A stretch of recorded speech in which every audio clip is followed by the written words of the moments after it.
And the proliferation of smart devices, cloud services, and M2M puts ICT standards in the proverbial spotlight. Innovating Standards starts right now.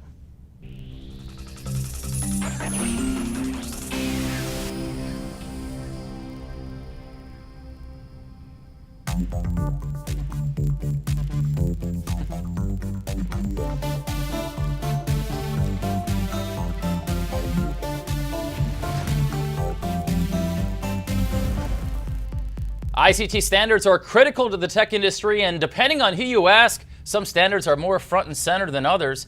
As we move towards an interoperable global network, ICT standards become more integral to the success of industry stakeholders. With us to give us a list of critical standards for our membership base, including equipment manufacturers and service providers, is Herb Congdon. He's the Associate Vice President of TIA's Department of Technology and Standards. And Herb, welcome to the show again. Great to be here, Abe, as always. Great to have you back. We do have a list of these most critical standards, in our opinion anyway, to the industry. Let's start with number one on that list. That's TR41. Tell us about TR41. Well, one of the great things about our standards and what we do is, in a lot of cases, our standards are kind of invisible. We support the technologies that everybody uses and enjoys, but to our member companies, they're very important because this is what makes everything works. One of those examples of real tangible technologies to everybody today is cell phone technologies, and the TR41 series is really what addresses that cell phone technology. You'll find the performance, the compatibility and interoperability issues in there.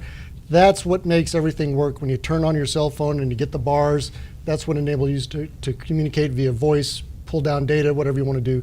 Those are the kind of things that are covered in this standard so that all of our equipment vendors can provide the products that people like you and I use every day. That's the kind of advantage that the standards bring to the industry, and that's one of the reasons why TR41 is a very important series for not only for our members, but for the population at large. Well, let's go to number two on that list. That's voice over IP. That's important to our customers, those equipment manufacturers out there and service providers, but also consumers out there as well. Tell us about voice over IP. Yeah, exactly right. Voice over IP is kind of the migration from the old analog phone systems to now digital phone systems. And one of the things that we've realized over the years is through digital systems, you can get a lot more features and benefits in a phone system. So with the voice over IP technologies, it basically supports those kind of extra benefits that you can get, the better manageability of those systems, and also provide, in most cases, really good, clean, quality voice, and even more. We even see data systems on phones where you can store numbers and you can record things.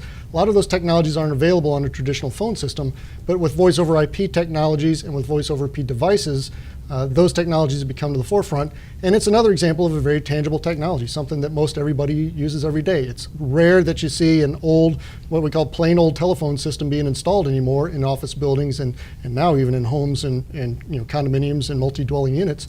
It's all going to an IP-based system, not just because of the phone system, but because of all the other technologies you can start bringing onto those systems as well.